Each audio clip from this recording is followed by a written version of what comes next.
नमस्कार। Simple bike to ना। First of all मैं मीडिया के through I would like to thank each and every voter, हर एक व्यक्ति जिसने टीटीईडीसी इलेक्शन में वोट किया है। मैं उनको मीडिया के थ्रू हम भाई बोलना चाहता हूँ। द लाइन ऑफ हम भाई, थैंक यू, धन्यवाद कि आपने इस टीटीईडीसी इलेक्शन में वोट किया और वोट करके आपने अपना जो कॉन्स्टिट्यूशनल राइट है वो आपने किया, पालन किया।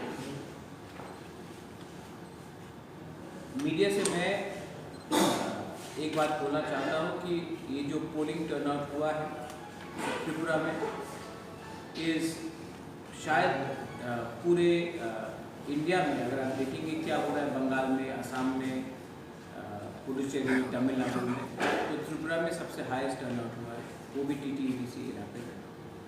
तो ये आपने जिसको भी वोट किया हो, सीपीएम को किया हो, आईएनपी को किया हो, जनजाति मोर्चा को किया हो, आईपीएफटी को किया हो, हमारे लिए त्रिपुरा मोथा आईएनपीटी को किया हो, टीपीएफ को किया हो, या फिर आपने नोटा भी किया हो, तभी भी आपका एक अधिकार बनता है। और मैं सबसे पहले आप पूरे त्रिपुरा के टीटीईडीसी के इलाके में जो वोटर्स हैं उनको थैंक यू कहना चाहता हूँ। दूसरा पॉइंट है कि हमने कल प्रेस कॉन्फ्रेंस इसके लिए नहीं किया क्योंकि कल 11 बजे तक कुछ केंद्रों में वोटिंग चल रहा था, और जैसे कि किला बागमा में रात के 11 बजे ही स्ट्रॉन्ग रूम बंद हुआ। तो जब तक हम अपने पूरा रिपोर्ट नहीं देते, हम आपके सामने नहीं आना चाह रहे।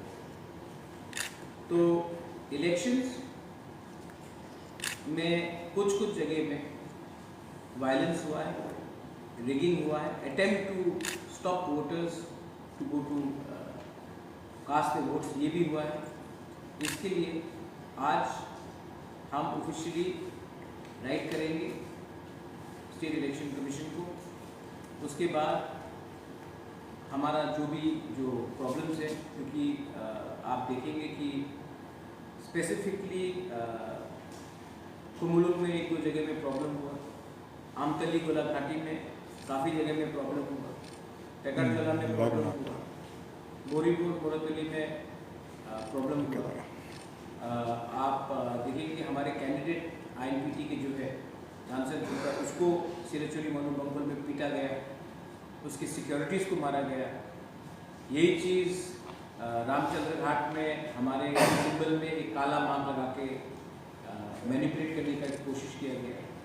तो बहुत जगह से रिपोर्ट आया है कि ये सब हुआ है। आप वाकीनगर, गुर्जर नगर, वाकीनगर, लेम्बूजरा इलाके में स्पेशली बहुत प्रॉब्लम करने की कोशिश हुई। अमरपुर में, नतुल बाजार मालपासा में भी प्रॉब्लम हुआ, रीजा कथालिया में बहुत प्रॉब्लम हुआ। जनरल एरिया से लोग आकर प्रॉब्लम कर रहे थे, वीडियो में कैप्चर किया गया है। आमतली गोलाघाटी में शायद जनजाति मोर्चा का जो लीडर है, उनका वाइफ खुद, मैं 100% बोल नहीं सकता हूँ, लेकिन वीडियो एविडेंस से मुझे कहा जा रहा है कि उनका वाइफ वो रहा था लोगों को वोट करने से। तो ये सब है बात, इसको हम ऑफिशियली स्टेट इलेक्शन कमीशन में कंप्लेन करेंगे। तभी भी लोग निकले हैं बाहर और उन्होंने निर्भय होकर उन्होंने वोट किया है। We want to thank all of them. हमारे अलायंस पार्टनर्स भी, मेरी बात अभी मुझे रामपुर से हुई, वो अभी भी अपने एरिया में है क्योंकि उनका एरिया में भी स्ट्रॉन्ग ग्रुप उनको गार्ड करना है, लेकिन वो भी अपना थैंक यू, उनका हार्टफेल विशेस सबको एक्सटेंड करते हैं। लास्ट मैं अपील करना चाहता हूँ, 10 तारीख को काउंटिंग होगा। उस दिन बहुत लोग कह रहे हैं कि वायलेंस हो सकता है। मैं as the chairman of Tripura फिर से क्लियरली बोलना चाहता हूँ कि वायलेंस नहीं होना चाहिए। मैं वायलेंस नहीं चाहता हूँ किसी तरफ से भी, और मैं अपने पूरे पार्टी वर्कर्स के लिए इसको बोलूँगा कि आप शांति से इसका रिजल्ट आने दीजिए। रहा बात रीपोलिंग का, हम स्ट्रांगली अर्ज कर रहे हैं स्टेट इलेक्शन कमीशन को कि आप रीपोलिंग का फिर से जहाँ जहाँ में प्रॉब्लम हुआ है उसमें आप एक स्ट्रॉन्ग तरीके से विचार कीजिए। ये सिर्फ मैं नहीं बोल रहा हूँ, ये हर पार्टी बोल रही है। इसके लिए मैं स्टेट इलेक्शन कमीशन को भी ऑफिशियली ये बात करूँगा। Thank you. If there is any question from the media, I be happy to answer. So you said about reporting. How many votes are being Almost up to 70 in across different constituencies. 60 to 70 booths there has been malpractice, and we are going to specifically write to the state election commission to look into it. And a candidate भी कितना पास है? Sir का उत्तर का मतलब कितना आदमी injure हुआ? बहुत इंजर्ड हुए, बहुत लोगों को रोका गया। देखिए, आज का ज़माना ये पुराना ज़माना ऐसा नहीं है। बहुत लोगों ने ये जो हुआ है ये सोशल मीडिया में भी देखा और बहुत लोगों के अगेंस्ट FIR भी फाइल किया गया। मैं मीडिया को बोलता हूँ कि आप भी मालूम कीजिए कि किन किन लोगों के खिलाफ FIR फाइल किया गया है और जिनके खिलाफ भी किया गया है उनके खिलाफ कार्रवाई होनी चाहिए। Now that the polls are over, results आने वाला है, क्या लगता है चित्रा कितना सीट से आएगा? अगर नहीं आएगा इसके साथ अलायंस हो सकता है, क्या हो सकता है? अलायंस का बात ही नहीं है। हमको फुल कॉन्फिडेंस है कि हम खुद पावर में आएंगे अपने अलायंस पार्टनर के साथ और हमारा फाइट हर जगह में, यहाँ तक मुझे लगता है BJP के साथ है, CPM रनिंग में। कल एक प्रेस कॉन्फ्रेंस में CPM के जो स्पोक्स पर्सन इलेक्ट्रॉन के कन्वेनर उन्होंने कहा अगर ऐसा सिचुएशन आता है कि Tipra Motha they fall short of the majority, they will think of extending support to Tipra. Will Tipra go talk with किसने ये बात किसने कहा? विजन। तो विजन धर को एक्चुअली ऐसा करिए, मैं आप उसका नंबर मुझे दे दीजिए, मैं उसको SMS करता हूँ, वो डायरेक्टली मुझसे बात करें, ना कि through media. You can talk to me directly. अभी तक officially, unofficially, directly, indirectly, secretly कोई ऑफर मुझे किसी पार्टी से नहीं आया। अगर ऐसा सिचुएशन आता है क्या टीपरा मथा कभी CPM के साथ बात करना चाहेगा? तो उनको अपना ऑफर देने दीजिए ऑफिशियली। थ्रू मीडिया में एक बात बोलना, तब मेरे फैमिली के ऊपर डायरेक्टली अटैक करना, पहले उनको अपना प्लान ठीक करने बोलिए। ऐसा तो नहीं हो सकता ना कि मेरे माँ को दंगा में डायरेक्टली इम्प्लिकेट किया गया है, उसके बाद मेरे साथ अलायंस कैसे कर सकते हैं? मेरी माँ तो दंगा करती है। आप पहले अपना व्यू क्लियर कीजिए कि मेरा माँ राइटियर है या उसका बेटा के संग आपको अलायंस करना है। दो तरीके से बात नहीं होता। आप अपना पॉइंट ऑफ व्यू पूरा क्लियर कीजिए ना, उसके बाद मुझसे बात कीजिए। विजन धर को जितेंद्र चौधरी से बात करने बोलिए पहले। सर कल जो एडीसी एरिया में जो वोटिंग हुआ था, हर जगह पे पुलिस का जो इंतजाम किया गया, लेकिन पुलिस था थोड़ा हाँ। जो पुलिस इंतजाम किया गया है जी ड्यूटी में, आप क्या संतुष्ट है इसमें? नहीं, ऐसे कि आप प्रेस लोग यहाँ में मेरे सामने 15 प्रेस लोग, दो ही आदमी सवाल पूछता है, तो प्रेस ने काम किया कि नहीं किया वो अलग बात है ना। तो वहाँ में पोलिंग स्टेशन में 50 पुलिस आदमी है, लेकिन अगर दो ही आदमी डंडा लेके गुंडा को भगाएगा और 40 बैठ के रहेगा तो क्या होगा? तो मैं नंबर के बारे में बात नहीं कर रहा, मैं ये बोल रहा हूँ कि जब कोई गुंडागर्दी करता है तो पुलिस ने एक्शन लिया है कि नहीं लिया है। जो 60 से 70 बूथ के बारे में बात कर रहा हूँ, उसमें पुलिस का प्रेजेंस था, लेकिन पुलिस ने ठीक तरीके से एक्शन नहीं लिया। प्रिसाइडिंग ऑफिसर ने ठीक तरीके से एक्शन नहीं लिया। तो सिर्फ पहुंच जाने से वर्दी लेकर काम नहीं होता। जब कोई कुछ गलत काम कर रहा है या कोई गुंडागर्दी कर रहा है तो आपका ड्यूटी होता है उनको पकड़ने के लिए। My last question, आपने बोला कि टीपरा मथा में लेके आ सकता है, आपके पास अलायंस पार्टनर भी जहाँ पे सीनियर लीडर्स भी हैं, CM के रेस में कौन रहेगा ये बाद में डिसाइड होगा या आप ही रहेंगे? नहीं, वो तो क्लियर है। ये पूरा इलेक्शन मेरे नाम में लड़ा गया है, मेरे फेस पे लड़ा गया है। और हमने हम पब्लिक को इलेक्शन के पहले कुछ और बोलेंगे, इलेक्शन के बाद कुछ और बोलेंगे, ऐसा हम लोग का कोई वो नहीं। आई एम द फेस, मैं हूँ और मैं ही बनूँगा। मैं क्यों इसमें मतलब कि आजकल थोड़ा फैशन हो गया है, जो पब्लिक कहेगी, जो वो कहेगा, जो इलेक्टेड, मैं ही फेस हूँ, मैं ही बनूँ। सर अगर आपने पावर में आया तो फर्स्ट काम क्या आप हाथ में लोगे ईडीसी के लिए? मैंने कहा है कि मैं वाइट पेपर निकाल रहा हूँ, full accountability, full transparency, website में क्या पैसा कहाँ आ रहा है ईडीसी में, कितना पैसा कौन से डिपार्टमेंट में जा रहा है, कितना पैसा सैलरी के लिए जा रहा है, कितना पैसा कॉन्ट्रैक्ट के लिए जा रहा है, कितना पैसा आप काम में लगा रहे हो, पूरा ट्रांसपेरेंसी का ऑडिट होगा। उसके बाद हम अपना की सेक्टर आइडेंटिफाई कर रहे हैं, health, education, connectivity and power. Power तो हमारे पास डायरेक्टली नहीं है, लेकिन कनेक्टिविटी रोड है, हेल्थ है, प्राइमरी हेल्थ है, एजुकेशन प्राइमरी एजुकेशन है, वो तीनों को हम आगे रख रहे हैं। उसके बाद लैंड एंड रेवेन्यू में हम फुल एम्फेसिस दे रहे हैं और क्लियर ट्रांसपेरेंट गवर्नमेंट चलाना चाहते हैं। जितना भी रुपया दिल्ली से जो आएगा, जो अगरतला हमको देगा, वो हम अपने वेबसाइट में देंगे, तो पब्लिक को मालूम पड़ेगा कि इतना रुपया आ रहा है, इतना रुपया खर्च हो रहा है, इतना रुपया सैलरी में जा रहा है। मैं पूरा ट्रांसपेरेंट से काम करने की कोशिश करूंगा और करूंगा। सर युवा के लिए आपका क्या प्लान है? युवा के लिए प्लान वही है जो सबके लिए प्लान है। अगर आप एजुकेशन करेंगे तो एजुकेशन तो हम 95 ईयर ओल्ड को दे नहीं सकते। अगर हम प्राइमरी हेल्थ में देंगे तो हेल्थ में प्राइमरी में बच्चे लोग भी आते हैं। अगर हम कनेक्टिविटी करते हैं तो कनेक्टिविटी में तो सबसे ज़्यादा सर मेरा मतलब है रोजगार के लिए है।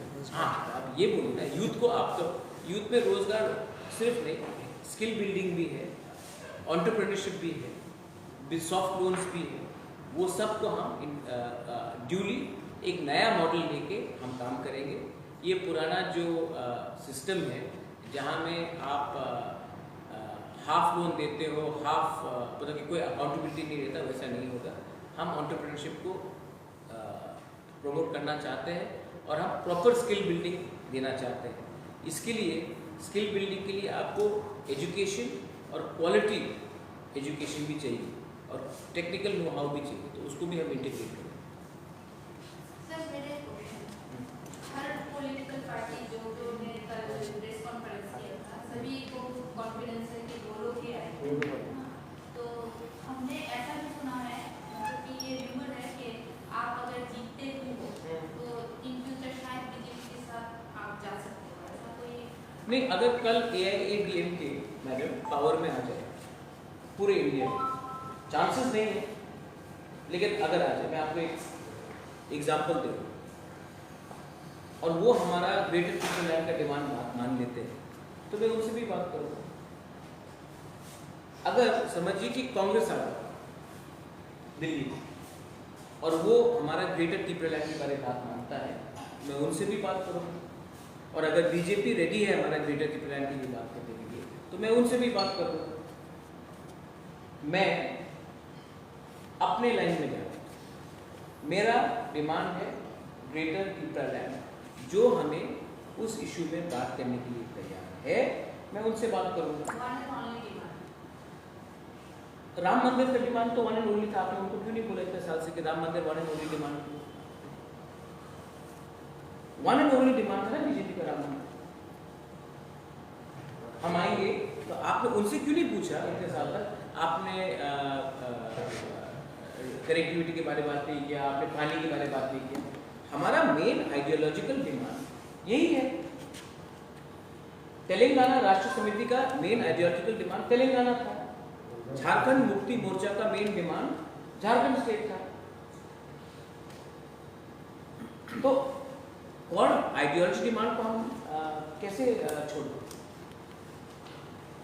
आइडियोलॉजिकल डिमांड को हम छोड़ देंगे और हम तब हमको वोट मिल रहा है एक आइडियोलॉजी में, और तब हम कल जाकर वहाँ में कुछ और बात करें कि मुझे ये मंत्री पद चाहिए, मुझे यहाँ में ये चाहिए। ऐसा नहीं होता। जो हमारा डिमांड को मानेगा और उसमें बात करने के लिए तैयार है, हम उनसे बात करने के लिए रेडी हैं। अगर कल कम्युनिस्ट पार्टी रेडी है तो मैं उनसे भी बात करूंगा। अगर कल बहुजन समाज पार्टी रेडी है, आम आदमी पार्टी रेडी है, तो मैं उनसे भी बात करूंगा। मुझे समझ में नहीं आता कि त्रिपुरा में हमको लगता है कि हर चीज ब्लैक एंड व्हाइट होना चाहिए, कुछ ग्रे नहीं हो सकता कि ऐसा नहीं हो सकता कि बीजेपी सीपीएम को छोड़ के और कोई इंडिपेंडेंट आदमी अपना व्यू करेंगे। ऐसा तो नहीं है ना कि मुझे धर्मेंद्र और अमिताभ बच्चन की पिक्चर हर फ्राइडे को देखना है, शायद मुझे इंडिपेंडेंट पिक्चर भी देखना हो।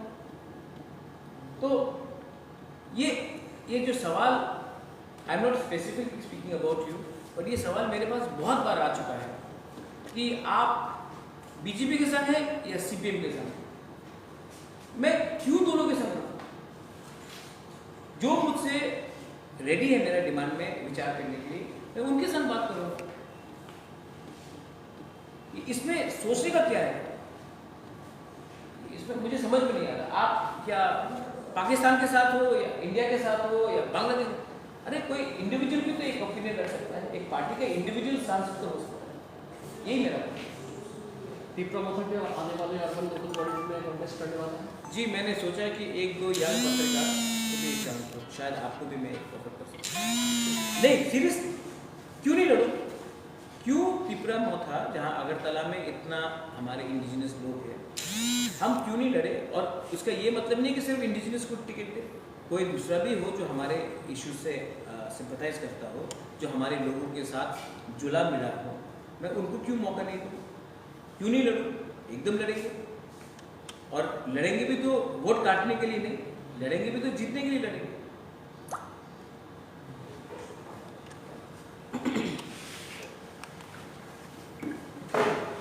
आज तक जो अलायंस हुआ है, हमेशा नेशनल पार्टी रीजनल पार्टी के संग 20 सीट पे अलायंस करता है। तो क्यों नहीं हम 40 सीट में भी अलायंस करें? ये क्या मैसेज भेज रहे हैं कि सिर्फ 20 सीट में ही अलायंस होगा और 40 सीट में अलायंस नहीं होगा? क्यों? क्योंकि जनजाति सिर्फ जनजाति के बारे में बात करें। ये गलत मैसेज है। हमको लगता है कि हमको सब जगह में बात करना चाहिए। मुसलमान के लिए बात करना चाहिए, बंगाली के लिए करना चाहिए, जो हिंदुस्तानी है उनके लिए करना चाहिए, जो नेपाली है, जो मणिपुरी है, इतने साल से यहाँ में, सबके लिए बात करना चाहिए। ये जो आइडिया है कि हमें सिर्फ यहीं तक हमारा सीमा बंद होना चाहिए, ये गलत बात है। हमारा सीमा 20 सीट से भी बाहर निकलता है। और आज I am telling you again, हम इलेक्शन कमीशन से मिलेंगे, ऑफिशियली हम बोल रहे हैं, और उसके बाद हम पुलिस से भी मिलके रिक्वेस्ट करेंगे कि 10 तारीख को शांति से काउंटिंग हो। हम नहीं चाहते हैं कि इलेक्शन के बाद कोई वायलेंस हो, कोई दंगा हो, और जो कॉमन पीपल है जिसका कोई पॉलिटिक्स से लेना देना नहीं है, आपने वोट किया बस, आपका कोई पार्टी होल्डर नहीं, पोजीशन होल्डर नहीं, उनको कष्ट नहीं होना चाहिए। 10 तारीख को इलेक्शन खत्म होने के बाद हमने ये भी देखा है कि त्रिपुरा में कोरोना बढ़ रहा है और हम स्टेप्स नहीं ले रहे, तो हमको लगता है कि इसका भी हमको अभी ध्यान देना चाहिए। 2 तारीख के बाद पश्चिम बंगाल में इलेक्शन खत्म होगा, उसके बाद पूरा इंडिया लॉकडाउन करने से शायद देरी हो सकता है। इसके लिए हमें 10 तारीख के बाद बहुत रिस्पॉन्सिबली काम करना है, एक संग होकर काम करना है, तू मैं नहीं, एक सिंगल यूनिट करके। कोरोना मुझे मेरे पार्टी वर्गों को भी लगेगा, बीजेपी को भी लगेगा, सीपीएम को भी लगेगा, कांग्रेस के भी 2-3 लोग जो बचे हैं उनको भी लगेगा। इसके लिए हमें ये सब एक संग ही टैकल करना है। Thank you.